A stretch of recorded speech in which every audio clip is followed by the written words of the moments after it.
නමස්කාර වේවා බුදුරුවනට සැමදා බුදු හිමි සරණ යමි. නමස්කාර වේවා ධම්රුවනට සැමදා සදහම් සරණ යමි. නමස්කාර වේවා සංඝරුවනට සැමදා මහා සංඝ සරණ යමි. නමස්කාර වේවා තුනුරුවනට සැමදා තිසරණ සරණ යමි. සාදු සාදු සාදු. අපගේ මේ ලංකා භූමියට උතුම් ශ්‍රී සද්ධර්මය දායාද කළ අපගේ අනුබුදු මිහිඳු මහරහතන් වහන්සේට නමස්කාර වේවා. සාදු සාදු සාදු. මාගේ ගුරු දේවෝත්තම පරම පූජනීය පින්වත් ලොකු ස්වාමීන් වහන්සේට ගෞරවාදර වන්දනාව වේවා. සාදු සාදු සාදු.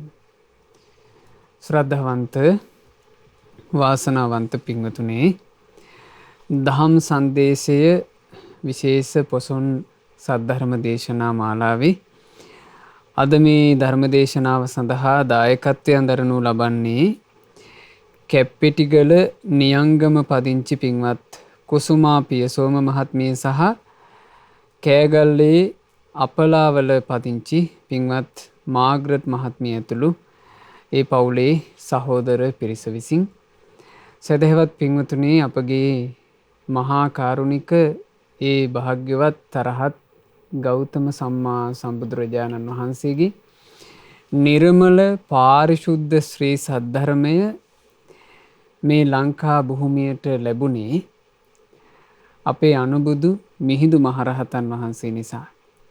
මිහිඳු මහරහතන් වහන්සේ තමයි ඒ දහම් සංදේශය ලංකා භූමියට රැගෙන වැඩම කළ මහා මුනිවරයා. දහම් සංදේශය අපට දායාද කළ නිසා මිහිඳු මහරහතන් වහන්සේව අපි හඳුන්වන්නේ අපගේ අනුබුදුවරයාණෝ. මේ ලංකා භූමියම ශ්‍රී සද්ධර්ම අමාවින් සුපෝෂණය කළේ අපේ මිහිඳු මහරහතන් වහන්සේ. දීප පසාදක වුණේ අපේ මිහිඳු මහරහතන් වහන්සේ.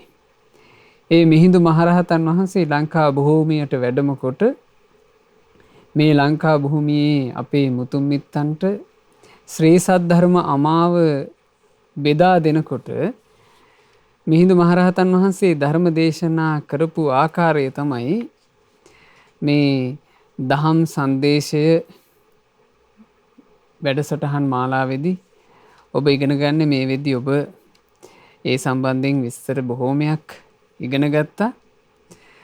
මිහිඳු මහරහතන් වහන්සේ ලංකා භූමියට වැඩම කරලා පළමුවෙන්ම දෙවන පෑතිස් රජුරුවන්ගේ රජමාලිගාවට වැඩම කළාම ඒ රජමාලිගාවේ අනුලා බිසෝන් වහන්සේ ප්‍රධාන 500ක් අන්තපුර බිසෝවරු මිහිඳු මහරහතන් වහන්සේගෙන් බණ අහන්න කැමති වුණා.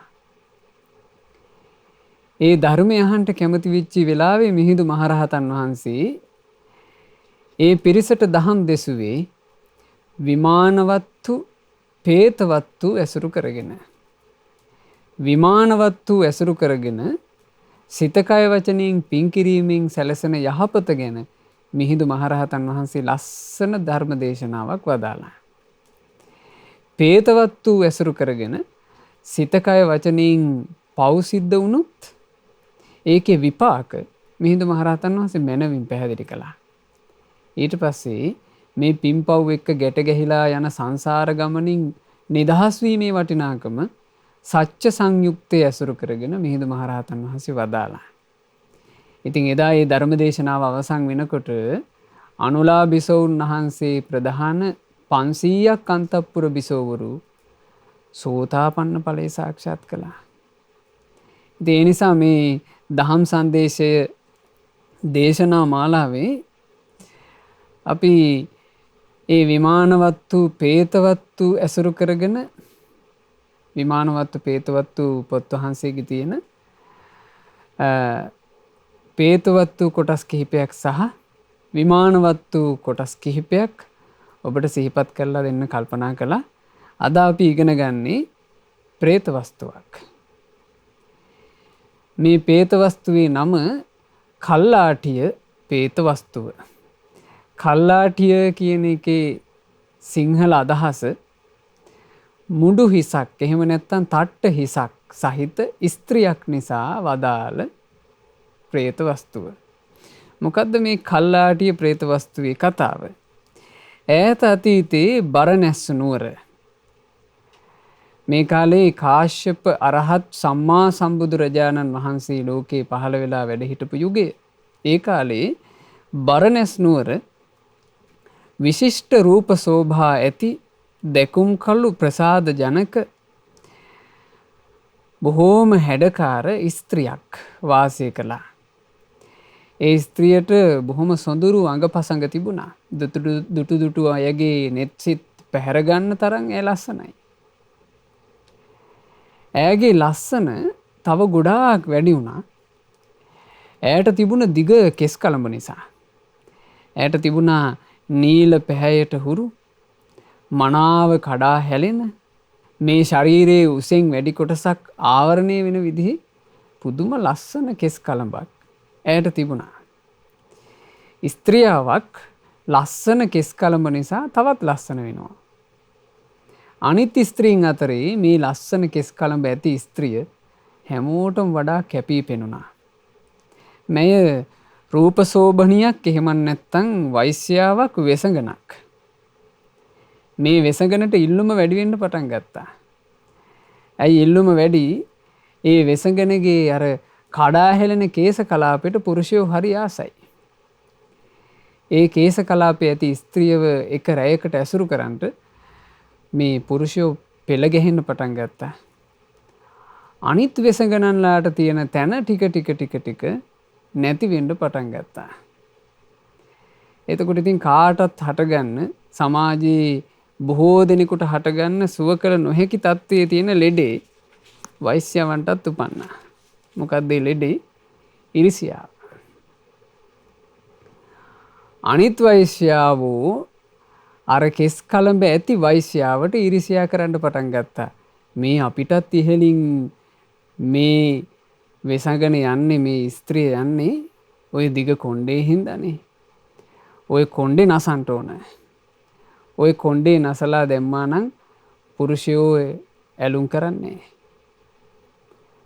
අනිත් වෛශ්‍යාව එකතු වෙලා මේකට උපායක් යෙදුවා. උපාය මොකද්ද? එක සැනකින් කොණ්ඩේ යන විස බෙහෙතක්. එක සැනකින් කොණ්ඩේ යන විස බෙහෙතක් කොහොම හරි මැගේ හිසේ ගල්වන්න ඕන කියලා දැන් අනිත් වෛශ්‍යාව කතා වෙනවා. කතා වෙලා කල්පනා කළා මේකට කාවද යොදාගන්නේ? මේ වෙසඟන ළඟම ඉන්න දාසියක්. ඒ දාසිට රන් කහවණු දීලා කප්පන් දීලා කිව්වා කෙල්ලේ ලොකු වැඩක් කරන්න නෑ ඔබට. මේ නාගන්න වෙලාවට පැම්පහසු වෙන වෙලාවට හිසේ ගල්වන ආලේපනයට මේක කලවම් කරපන්. මේ විස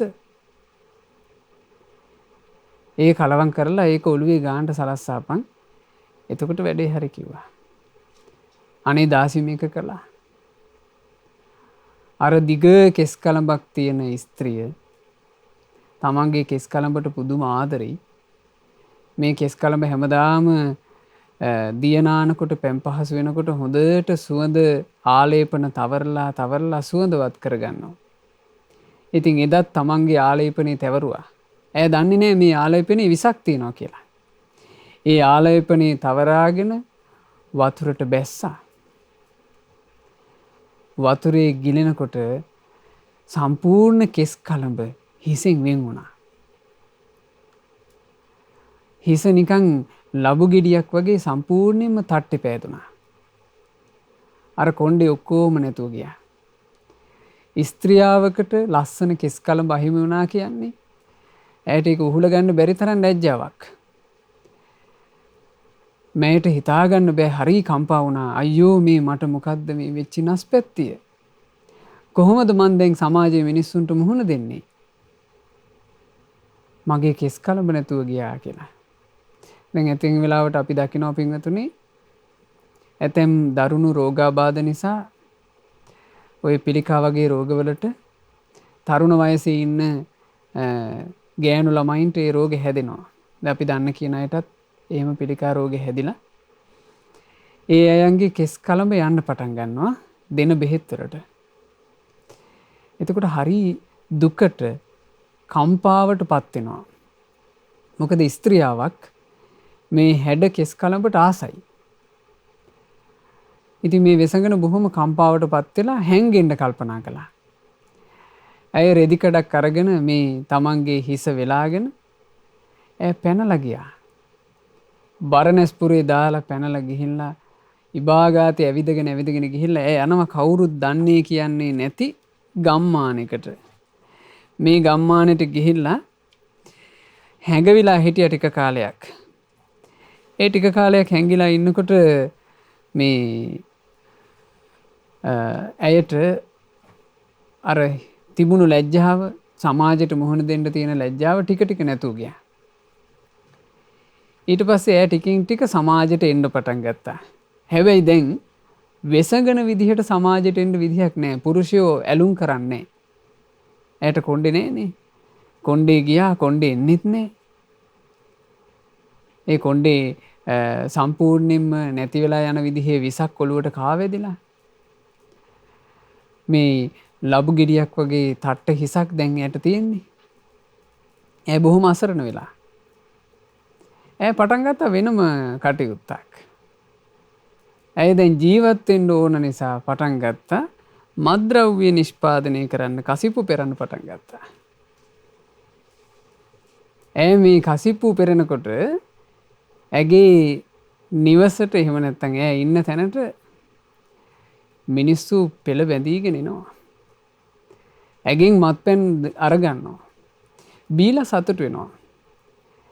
ඇය මේකෙන් හොඳ ආදායමක් හෙව්වා. ඒ කියන්නේ මිනිස්සු බීලා වැටුණාට පස්සේ මේ හීන් සීරුවේ ඒ කුංගේ තියෙන මුදල් ටික හොරකම් කරගන්නවා. හොඳට වෙරිවෙන්ට මේ බොණ්ඩ දීලා ඒකුන් සිහිවෙකල් වෙලා වැටුණාට පස්සේ උන් පැළඳගෙන ඉන්න රන් ආභරණ මෙහෙම ඔක්කොම හොරකම් කරගන්නවා. මෙහෙම තමයි ජීවත් වුනේ. දවසක් මේ බොහොම නරක වැඩක් කළා කියනවා. බීමතින් වැටිච්ච කීප දෙනෙකුගේ වස්ත්‍ර ඔක්කොම ටික ගලවලා ඈ හොරකම් කරගත්තා. ඒකුන්ට සිහිය එනකොට හරි ලැජ්ජාවටපත් වුණා. ඇගේ නූල් පොටක් නැහැ. ඉතින් කැලෙන් හැංගි තමයි තමන්ගේ නිවාසවලට ගිහිල්ලා ආයෙ ඇඳුම් ඇඳගත්තේ. ඒ බීපු මිනිස්සු හරි අසරණ වුණා. ඉතින් මේ මෙහෙම අමුතු වැඩ තමයි පාපී වැඩ තමයි තමන්ගේ ජීවිතේ වැඩිපුරම කරගත්තේ. හැබැයි එහෙම කර ඉන්නකොට ඒ කාලේ පින්වතුනි කාශ්‍යප බුදුරජාණන් වහන්සේ ලෝකේ පහළ වෙලා හිටපු කාලෙනේ. රහතන් වහන්සේ නමක් පිණ්ඩපාතේ වඩිනවා. ඒ රහතන් වහන්සේ ප්‍රසන්න ඉදුරන් නැතුව පිණ්ඩපාතේ වඩිනකොට උන්වහන්සේව දැක්ක ගමන් මගේ හිත පැහැදුනා. ඈගාව තිබුණ වාසනාවක් උත්තමයෙක් දැක්කහම හිත පහදින්ට. අනේ සාදු සාදු කියලා හිත පහදව ගත්තා. චිත්ත ප්‍රසාදයෙන් උන්වහන්සේට ආරාධනා කළා අනේ ස්වාමීනි මගේ පිණ්ඩපාත දානයක් පිළිගන්ට ඔබ වහන්සේ මගේ නිවසට වඩින්ට. ඉතින් උන්වහන්සේට ආසන පැනෙව්වා. උන්වහන්සේ ඒ ආසනේ වැඩ හිටියා. ඇයට තිබුණේ විශාල නිවසක් නෙවෙයි. ඒ නිසා නිවස ඇතුලේ ආසන පනවලා පිළිවෙලක් කරන්න තරම් හැකියාවක් ඇයට තිබ්බේ නැහැ. ඇය පුටුවක් එළියට අරගෙන ඇවිල්ලා තමයි ආසනේ පැනෙව්වේ. ඒ උත්තමයන් වහන්සේ ආසනේ වැඩ හිටියා. එදා ඈ ගාව තිබුණා හොඳ රසවත් තෙල් කැවුම්. ඒ තෙල් කැවුම් මේ රහතන් වහන්සේට පූජා කළා. හිත සන්තෝෂෙන් රහතන් වහන්සේට තෙල් කැවුම් පූජා කළා. ඊට පස්සේ ඇයට තේරෙනවා දැන් මේ රහතන් වහන්සේ මෙතනම වාඩි වෙලා මේ වළඳනවා. වළඳද්දී තේරෙනවා උන්වහන්සේට රස්නේ වැඩි එලි මහනනේ. එතකොට ඇය ඉක්මනට කුඩයක් අරගෙන ඇවිල්ලා ඡත්‍රයක් අරගෙන ඇවිල්ලා උන්වහන්සේගේ හිසට ඉහළින් මේ ඡත්‍රය අල්ලාගෙන හිටියා උන්වහන්සේට සෙවණ පිණිස. මේ ඔක්කොම ඇය චේතනා පහල කර කරන්ට බෑ. මේ උත්තමයන් වහන්සේ ප්‍රණීත දානි වළඳනකොට ඇය සතුටු වෙනවා. උන්වහන්සේට හෙවණ ලැබෙනකොට ඇය සතුටු වෙනවා. උන්වහන්සේ සුවසේ වාඩි වෙලා ඉන්නකොට ඇය සතුටු වෙනවා. ඇයට පිනක් රැස් වුණා. දානි පූජා කරලා ඉවරුණාට පස්සේ මේ රහතන් වහන්සේ බොහෝම අනුකම්පාවෙන් ඇයට පුණ්‍යානුමෝදනා භුක්තානුමෝදනා බණක් චූටි බණපදයක් කියලා දුන්නා. මේ බණපදය කියලා දෙනකොට ඇයට දැනුමක් ආවා පින් රැස් කළොත් රැස් කරන පිනට විපාක තිබේ. කර්මඵල ගැන රහතන් වහන්සේ මේ රැස් කරපු පිනේ ආනිසංසය ගැන බණපදයක් කියලා දුන්නේ. එතකොට ඇයට හරි සන්තෝෂයක් ඉපදුණා. අනේ මේ මං රැස් කරපු පිනෙන් මට සැප විඳින්න පුළුවන්. මම මොකද්ද පැතිය යුතු සැප? මම මොකක්ද ආස කළ යුත්තේ? මං මොහොකටද කැමති විය යුත්තේ? ඇගේ හිත ගියේ පින්වතුනේ කෙස් කලඹට. කෙස් කලඹට ආසාවේ හිටපු ස්ත්‍රිය තමන් ආසාවෙන් හිටපු දේ නැතුව ගියා. දැන් අයට ඒක ආයේ ලබා ගන්න ඕන කියන හිතක් උපන්නා. ඇය මේ දානි පූජා කරලා ප්‍රාර්ථනා කළේ අනේ ස්වාමීනි දානේ පිදූ පිණින් මට දුටුවන් වසඟ වෙන තරම් ලස්සන හැඩකාර කෙස් කලඹක් ලැබේවා. ඇය එහෙමයි පැතුවේ. ඇගේ ප්‍රාර්ථනාව වුණේ ඒක. ඉතින් ඒ විදිහට තමයි ඔය සිදුවීම සිද්ධ වුණේ ඒ කාලේ. ඒ කාලේ කියලා කිව්වේ මේ මහා භද්‍ර කල්පයේ කාශ්‍යප රහත් සම්මා සම්බුදුරජාණන් වහන්සේ ලෝකේ පහළ වෙලා ඉන්න කාලේ ඔය සිද්ධිය වුණා. ඉතින් ඇය කාලානුරූපව වයෝවෘද්ධ වෙලා කලුරිය කළා. කලුරිය කරාට පස්සේ ඇය උපදිනවා මුහුද මැද රන් විමානයක විමාන ප්‍රේතියක් බවට පත් වෙලා. ඒක ප්‍රේත ලෝකයක්. මුහුද මැද තියෙන්නේ. සාමාන්‍යයෙන් පියවිය හැකට ඒක පේන්නේ නැහැ. මුහුද මැද රනින්ම සකස් වෙච්ච විමානයක්. ඇයි මේ රන් විමානක් ඇයට සකස් වෙන්නේ? සංඝයාට මේ ගරු සත්කාර දැක්වීමේ පින. රහතන් වහන්සේ නමකට ආසන පැනවීමේ පින. රහතන් වහන්සේට වැඩයින්ට අසුන් පැනෙව්වා. ඇයට උන් හිටි තැන් නැති වුණේ නැහැ. ඇතැම් ප්‍රේතයෝ ඉන්නවා පිංගුතුනේ උන් හිටි තැන් නැහැ. සැනසille ඉන්න තැනක් නැහැ. ඇතැම් ප්‍රේත වස්තු වල කියනවා මම හෙවණක් පතාගෙන ගහක් යටට ගියොත් ඒ ගහේ හෙවණ නැතුව යනවා.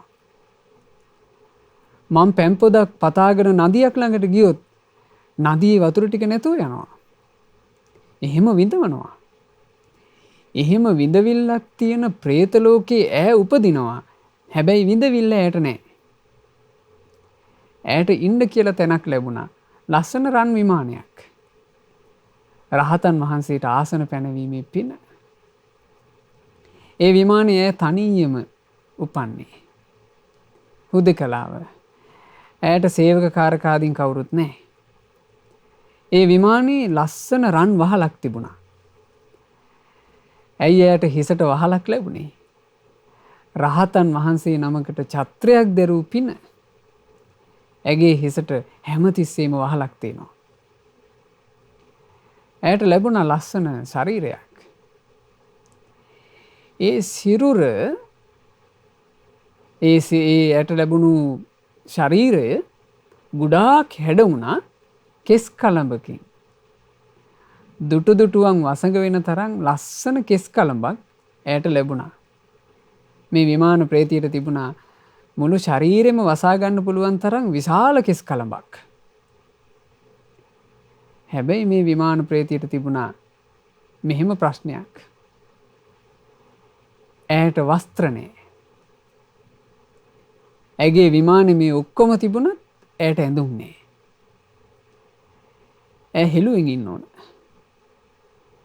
මොකක් නිසාද ඇයට හෙළුවෙන් ඉන්න සිද්ධ වුණේ? අර එක දවසක් ඇය කළානේ බොහොම නරක වැඩක්. බීලා වෙරි වෙලා වැටලා හිටපු මිනිස්සුන්ගේ ඇඳුම් ටික ඇය දැහැගත්තා. ඒ අය අසරණ කෙරෙව්වා. ඒ අයගේ ඇඟේ නූල් පොටක් නැති කෙරෙව්වා. ඒකේ කර්ම විපාකේ ආවනේ. ඒ නිසානේ පින්වතුනේ භාග්‍යතුන් වහන්සේ දහම වදාරනකොට දේශනා කළේ යා දිසං වපතේ බීජං තා දිසං හරතේ පලං වපුරන හැටියට තමයි පල හටගන්නේ. කල්යාණකාරී කල්යාණං හොඳ දේ කරනකොට හොඳ විපාක ලැබෙනවා. පාපකාරීච පාපකං හැබැයි පවිටු දෙයක් කළොත් පාපී විපාක ලැබේ. බලන්න ඈ කරපු හොඳ ටිකට ඇයට හොඳ හොඳ දේවල් ලැබුණා. හැබැයි ඇයව පව් කරපු නිසා ඒ පාපයේ විපාකෙත් ඇයට කලවම් වුණා. ඇයි වස්ත්‍ර හොරකම කරලා තිබුණ නැත්නම් ඇය නිර්වස්ත්‍ර වෙලා උපදින්නේ. අනේ නිර්වස්ත්‍ර වෙලා ඇය ඉපදිලා සුළු කාලයක් නෙවෙයි පින්වතුනි බුද්ධාන්තරයක්.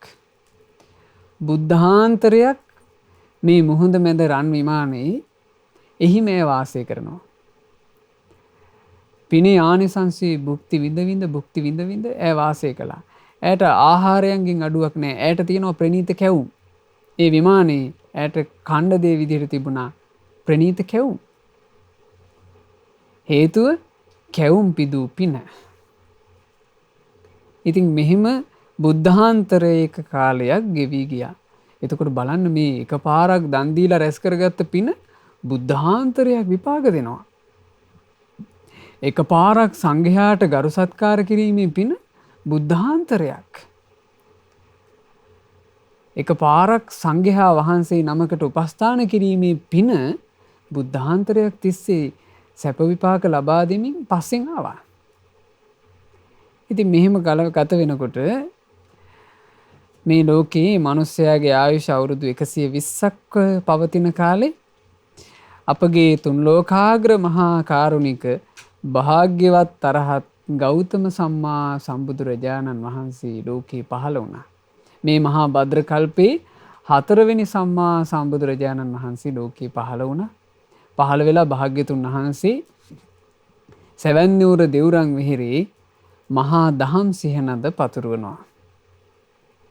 ඒ කාලේ බොහෝ දිනක් සෙවන් නුවර බුදුරජාණන් වහන්සේගෙන් බණ පද අහන්නට යනවා. ඔය බණ අහන්නට ගියපු බණ අහලා හිත පහන් කරගත්ත එක උපාසක මහත්තයෙකුට තවත් වෙළඳ පිරිසක් එක්ක නැව් නගින්න සිද්ධ වුණා. ව්‍යාපාර කටයුතු දෙසා තවත් වෙළඳ පිරිසක් එක්ක ඔහු නැව් නැගුණා. නැව් නැගිලා මේ කාණ්ඩේ ස්වර්ණ භූමියට මේ සමුද්‍රයේ නැවකින් යනවා. ස්වර්ණ භූමියට වෙළඳාම් පිණිස යන අදහසින් තමයි දැන් මේගොල්ලෝ නැවේ යන්නේ. හැබැයි නැවේ යද්දී හදිසියෙම කුණාටුවකට අහු වුණා.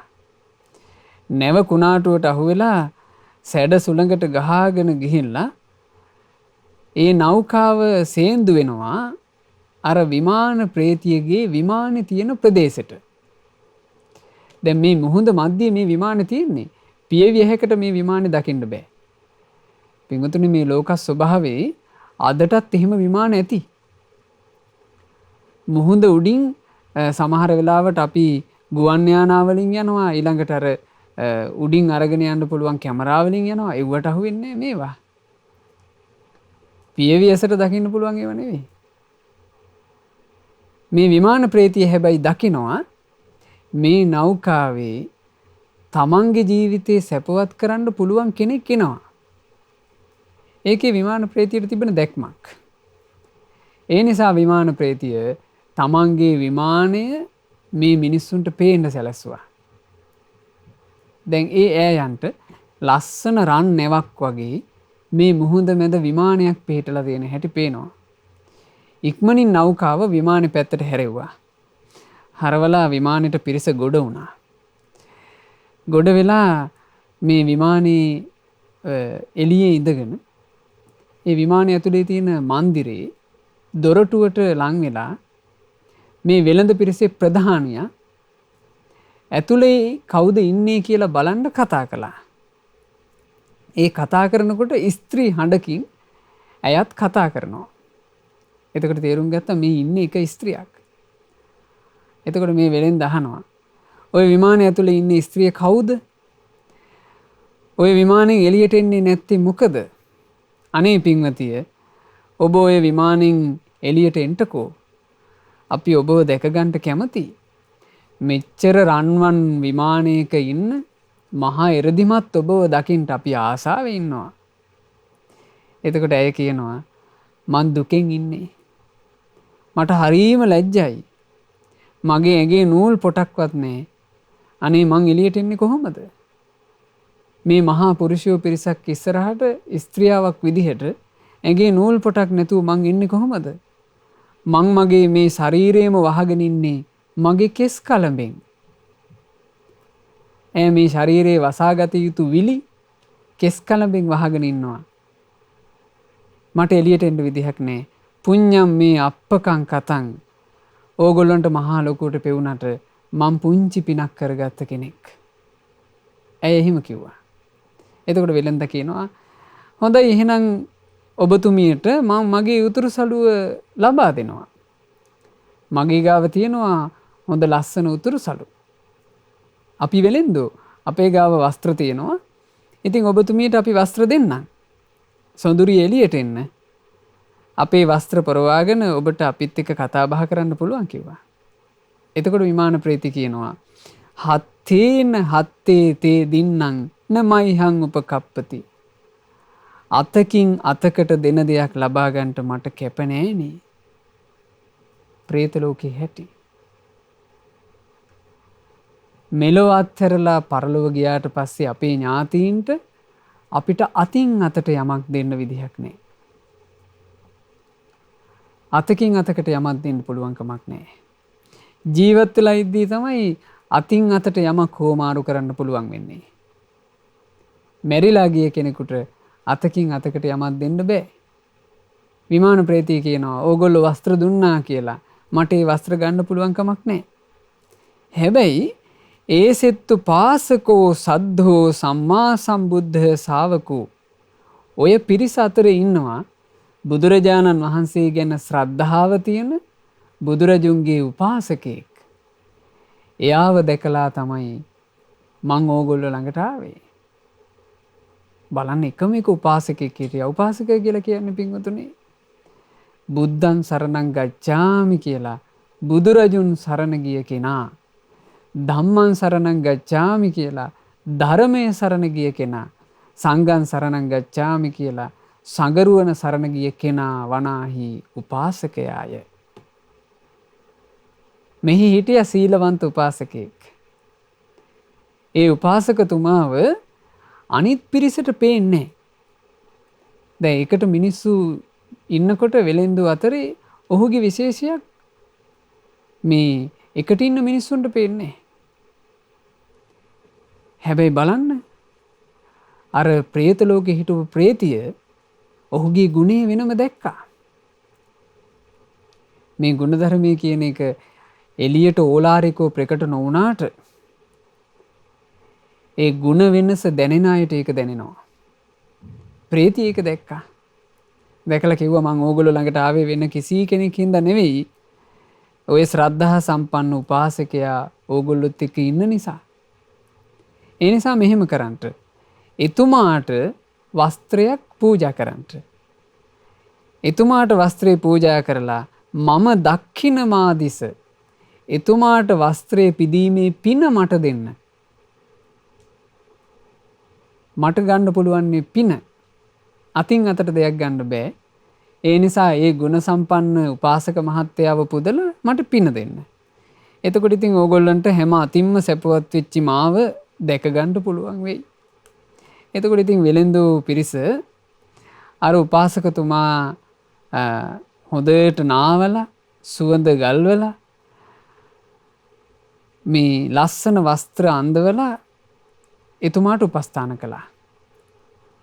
ඒ උපාසකතුමාට උපස්ථාන කොට පින් අනුමෝදන් කළා. මේ උපාසකයාට උපස්ථාන කිරීමෙන් ජනිත පින මේ විමානයේ සිටින ප්‍රේතියට වේවා. ඒ ප්‍රේතිය මේ පින අනුමෝදන් වේවා කියලා පින් අනුමෝදන් කළා. ඒ පින් අනුමෝදන් කරපු සැනින් මේ විමානවත්වයේ කියවෙනවා සමනන්තරානු දිට්ඨේ විපාකෝ උදපජ්ජත. ඒ ෂණයෙන්ම ඇයට පින් දෙනකොට පුණ්‍ය විපාකේ ඉපදුනා. පින දෙන සැනින් පුණ්‍ය විපාකේ උපන්නා. භෝජන, ඇඳුම් පැළඳුම්, පැන් ආදී මේ සියල්ල පහළ වුණා. මොකද උපාසකයාට යම් විදිහකට උපස්ථාන කළාද? මේ වෙළඳ පිරිස උපාසකයට වස්ත්‍ර අඳලා මේ කණ්ඩ බොණ්ඩ දීලා පැන් වළඳන්න දීලා මෙහෙම උපස්ථාන කරලා තමයි පින දුන්නේ. ඒ පින දෙනකොට බලන්න භෝජන, ඇඳුම් පැළඳුම්, පැන් මේ ඔක්කොම පහළ වුණා. දක්ඛිනාය ඉදම් ඵලං.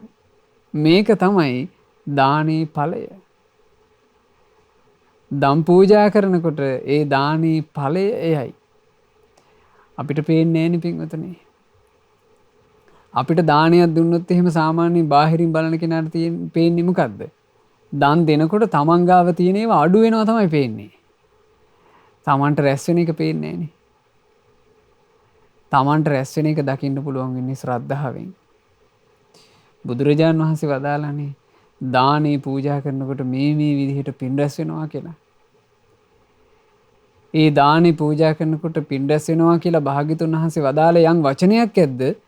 ඒ වචනේ ගැන ශ්‍රද්ධාවෙන් තමයි අපිට පිනේ විපාකේ බලන්න පුළුවන් වෙන්නේ. බුදුරජාණන් වහන්සේ දේශනා කළා තිරිසන් සතෙකුට දානි දුන්නොත් ආනිසංස 100යි. සාමාන්‍ය මිනිසෙකුට දන් දුන්නොත් ආනිසංස 10යි. ආනිසංස 1000යි. ඊළඟට මේ කාමයන්ගේ විතරාගී අය ඉන්නවා. ඒ අයට දානි දුන්නොත් ආනිසංස ලක්ෂ කෝටියයි. හැබැයි මේ බුද්ධ ශාසනේ තෙරුවන් සරණ ගිහිල්ලා ශ්‍රාවක භාවයට පත්වෙච්ච කෙනෙකුට දානි දුන්නොත් ඒ දානේ විපාක මෙපමණයි කියා කිව නොහැකිය. මෙහෙම දක්ඛිනා විභංග සූත්‍රයේ බුදුරජාණන් වහන්සේ දානේ ආනිසංස වදාළනේ. සංඝයාට දෙන දානේ මහත්ඵලයි මහානිසංසයි මෙපමණයි කියා කිව නොහැක්කේය.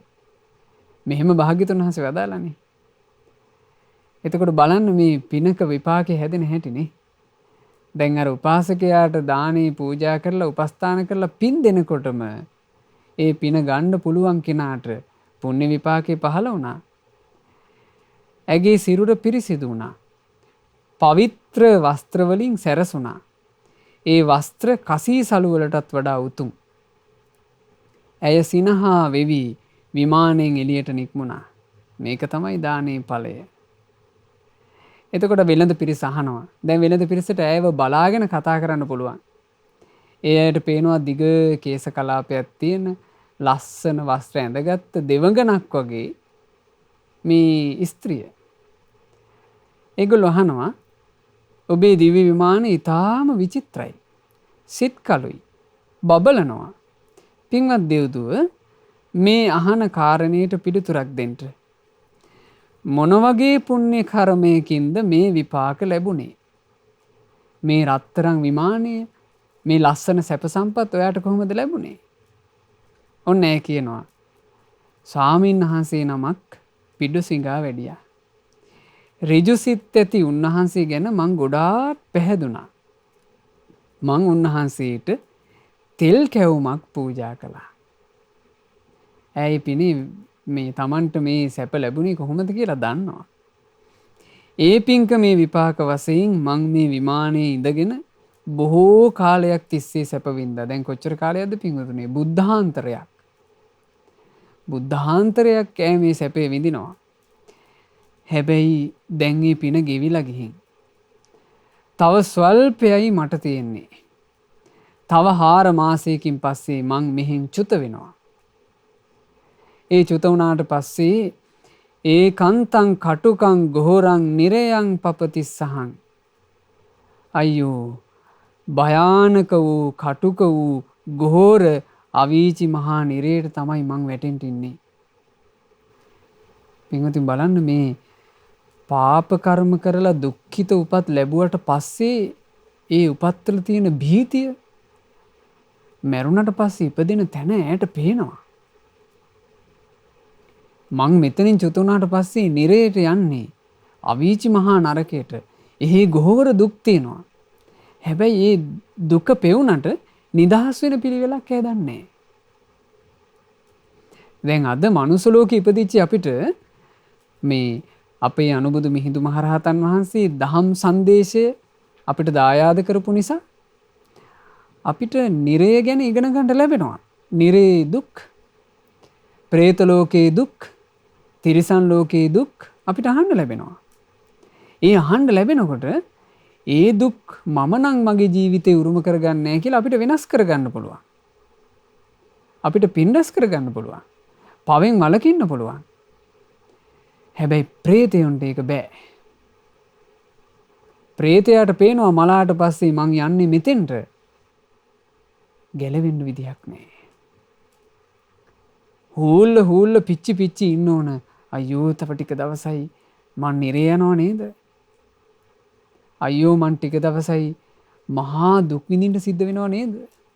මෙහෙම හූල්ල ඉන්න ඕන. ඈ ඉතින් බොහොම දුකසේ කියනවා මට ඉතින් තව 4 මාසෙකින් නිරේ යන්න වෙනවා. ඒ නිරේ හැටි මං ඕගලන්ට කියන්නම්. චතුක්ඛන්නං ඒ නිරේ කොන් 4ක් තියෙනවා. චතුද්්වාරං ලොකු දොරවල් 4ක් තියෙනවා. විභත්තම් භාගසෝ මිතං ඒවා හරි ගානට කොටස් වලට බෙදිලා තියෙන්නේ.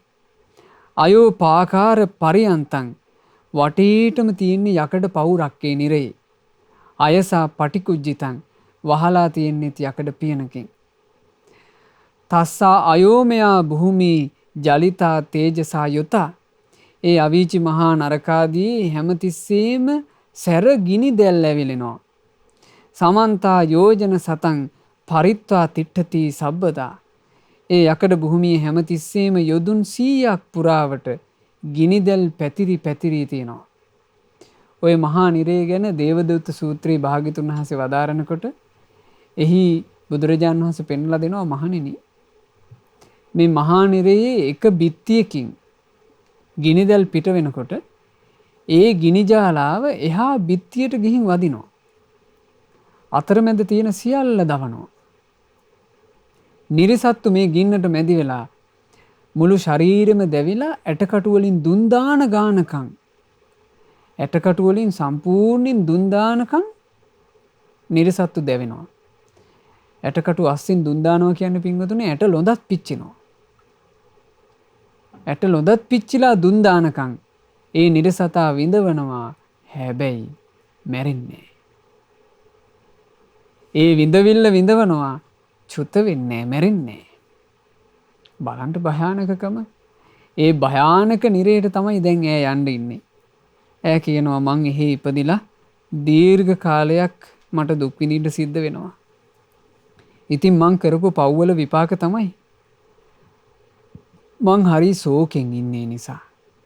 ඈ එහෙම කිව්වා. ඈ එහෙම කියනකොට වෙළඳ පිරිසට මහා සංවේගයක් ඇති වුණා. මොකද ඒ පිරිසට දැන් පේනවා රැස් කරගත්ත පිනක විපාකේ S50 පිට. දැන් මේකේ වෙලා තියෙන්නේ අපි පින් රැස් කරාට පින පිරෙනව පේන්නේ නැහනේ. අපි සල්ලි හම්බ කරලා බැංකුවේ බැංකු පොතට දානකොට අපිට මේ බැංකු පොතේ සල්ලි පිරෙනව පේනවා. අපි හිතමු අපි අපේ නිවසේ කැටයකට සල්ලි එකතු කරන්න පටන් ගත්තා කියලා කැටේ පිරෙනව අපිට පේනවා. අපි ඇඳුම් පළඳුම් ආදී ආයිත්තන් අපි එකතු කරනකොට ඒවා එකතු වෙනවා අපිට පේනවා. පේන දෙයට මිනිස්සයා ගිජු වෙනවා. පින පිරෙනව පේන්නේ නෑනේ. පින පිරෙනව පේන්නේ නෑනේ අපිට. පින පිරෙනවත් පේනවා නම් මිනිස්සු මහා මේ ආසාවකින් මිනිස්සු මහා ලෝභකමකින් පින් රැස් කළයි. මොකද හේතුව පින කියන්නේ එච්චර සැපක්. බුදුරජාණන් වහන්සේ දේශනා කළානේ මාව මඤ්ඤේත පුඤ්ඤස්ස නමන්තං ආගමිස්සති. පින කියන එක ගැන සුළුවෙන්වත් අවඥාවට හිතන්ට එපා. මේක පුංචි පිනක්, මේක මේ පොඩි එකක් නේ. මේකෙන් මට මහා යහපතක් සැලසෙන්නේ නැති වෙයි කියලා එහෙම හිතන්ට එපා. උද බින්දු නිපාතේන උද කුම්භෝ පිපූරති. හිස් කලයකට වතුර බින්දුව එකතු වුණොත් යම් කාලයක් යනකොට වතුර බින්දුව වැටුනේ කියලා කතාවක් නෑ. බින්දු එකතු වෙලා වුණත් කලය වතුරින් පිරෙනවා. පූරති ධීරෝ පුඤ්ඤස්ස තෝක තෝකම්පියාචිනං. ඒ අයුරින්මයි ටික ටික වුණත් රැස් කරගන්නා පිනෙන් පින්වන්තයෙකුගේ ජීවිතේ පිරී යන්නේය. පිනට ආසා කරන්ට. මේ කල්ලාටිය പ്രേත වස්තුවේ කියා දෙන සිදුවීම අහලා පිනට ආසා කරන්ට. කල්ලාටිය പ്രേත වස්තුවේ කියා දෙන කතාව අහලා පවට බය වෙන්න. පාපය කියන එකට බිහිති ඇති කරගන්න බේබද්දන්ගේ ඇඳිවත හොරකම් කරලා තමුන්ගේ ඇඳුම් නැති වුණා නම් මේ බේබද්දන්ගේ බීලා සිහියක් පතක් නැතුව වැටිලා හිටපු ඈයන්ගේ ඇඳුම හොරකම් කරලා ඒකත් විපාක විදිහට පස්සෙන් ආව නම් පින්වතුනේ පාපය කියන එක කොච්චර භයානක එකක්ද. ඒ නිසා පවට බය ඇති කරගන්න ඕන. සිත කය වචනයෙන් පව් කරන්නේ තමන් නම් තමන්ටමයි විඳවන්න සිද්ධ වෙන්නේ. බලන්න මේ මනුස්ස ලෝකෙට එනකොට අපි දන්නේ නෑ මොන ලෝකෙන්ද අපි මනුස්ස ලෝකෙට පාත් උනේ කියලා. අපි දන්නේ නෑ මනුස්ස ලෝකෙට අපි ආවේ කොහෙන්ද කියලා. හැබැයි බලන්න പ്രേත ලෝකයේ වගේ තැන් ඒ පෙරේති දන්නවා තමන් කොතනක ඉඳලාද පෙරේත ලෝකෙට ආවේ. ඒ පෙරේති දන්නවා තමන් මැරුණට පස්සේ මෙතනින් යන්නේ කොහෙටද. විඳවිල්ල උදෙසා ඇය ඒක දන්නවා. ඇය කොච්චර විඳවන්නේ නැද්දර විමානයට වෙලා අනේ මං මනුස්ස ලෝකෙ හිටපු කෙනෙක්. මං දැන් වැටිලා ඉන්නේ මේ පෙරේත ලෝකෙකට. ඇය කොච්චර විඳවන්නේ නැද්ද? පෙරේත ලෝකෙන් පස්සේ මට යන්න තියෙන්නේ ගිනිදැල් මේ වලින් පිච්චි ඉන්න සිද්ධ වෙන දුක්ඛිත අවීචි මහා නරකෙට. ඇය කොච්චර විඳවන්නේ නැතිද? ඇගේ කතාව ඇහුවට පස්සේ අර උපාසකතුමාට හරි දුක හිතුණා. හරි අනුකම්පා හිතුණා. ඒ උපාසකතුමා කල්පනා කළා නෑ. බුද්ධ ශාසනයේ තියෙන කාලේ පින්බලෙන් මෑයෝ බේරගන්න පුළුවන්. ඒ උපාසකතුමා ඒ වෙලාවේ හරි ලස්සන වැඩක් කළා. ඒ උපාසකතුමා තමන්ගේ පිරිසට කියනවා 500ක් පිරිසට කියනවා මිත්‍රේනි මෑය මේ මෙච්චර සැපවත් උනේ මේ මොහොතේ අපේ ඇස්පනා පිට මෑයට ඇඳුම් ලැබුණේ භෝජන ලැබුණේ මෑය මේ මට පුදියු දානේ පින අනුමෝදන් වීමේ චුට්ටෙන්. ඉතින් අපිට පුළුවන් මෑයට මීට වඩා පින් රැස් කරලා දෙන්න. මෑයට මීට වඩා පින් රැස් වෙනවා අපි හැමෝටම උපස්ථාන කළොත්. එනිසා අපි හැමෝම ගුණේ පිහිටමු. ගුණේ පිහිටලා මෑයට පිනක් උපදවලා දෙමු.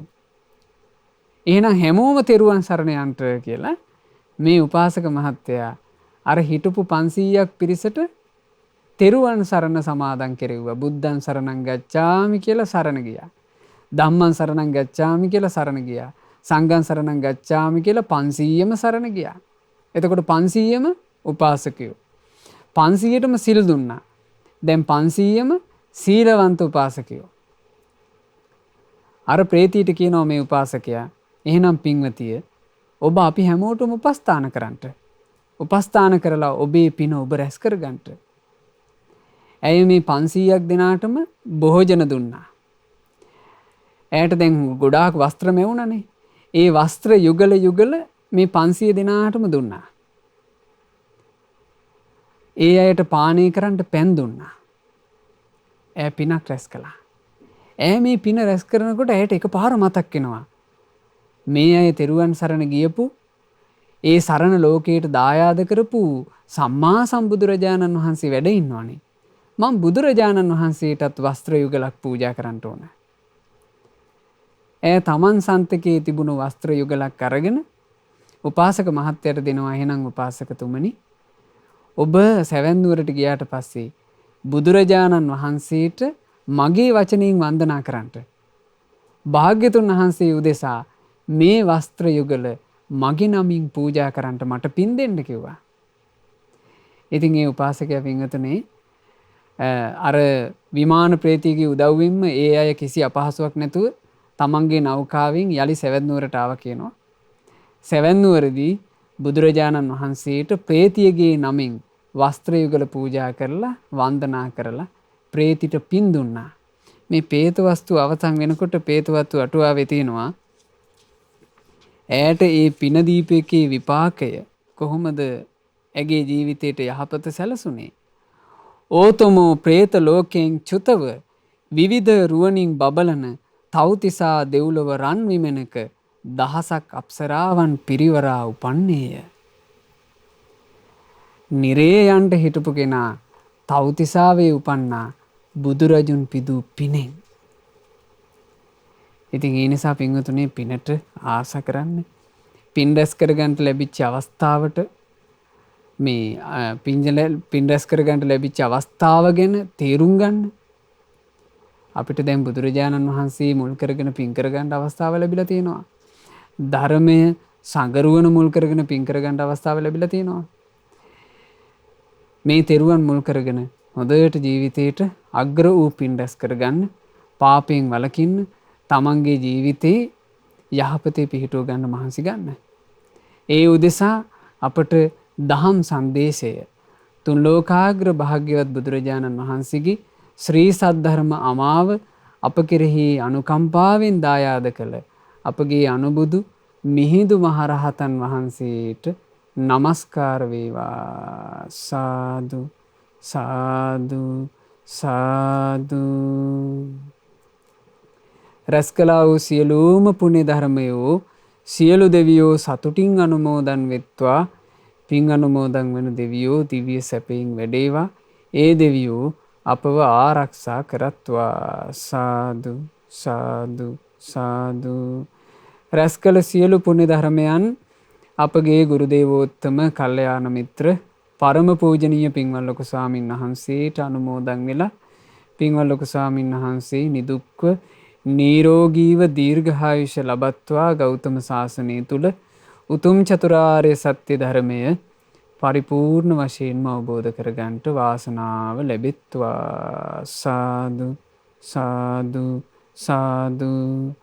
රැස් කළා වූ සියලුම පුණ්‍ය ධර්මයන් අද දවසේ මේ දේශනාවට දායකත්වයෙන් දරනු ලබන ඒ සුපින්නතුල්ලාගේ නමින් මිය පරලෝ යන්ට යෙදුණු දෙමාපියන් වන SB ලොවිසා මෑණියන්ට සහ K ජයලත් පියාණන්ට මේ සියලු පින් අනුමෝදන් වෙත්වා. ඒ වගේම කුසුමා පියසෝම මහත්මියගේ නමිනුත් මාග්‍රට් මහත්මියගේ නමිනුත් ඒ අයගේ පවුල්වල සියලු දෙනාගේ නමිනුත් මියගිය සියලු ඥාතීන්ට පින් අනුමෝදන් ව ඥාතීන්ගේ පරලෝ ජීවිතේ අපගේ පුණ්‍යානුමෝදනාවෙන් සැපයටම පත්වෙත්වා කියන අදහසින් පින් අනුමෝදනා සිදු කරන්න.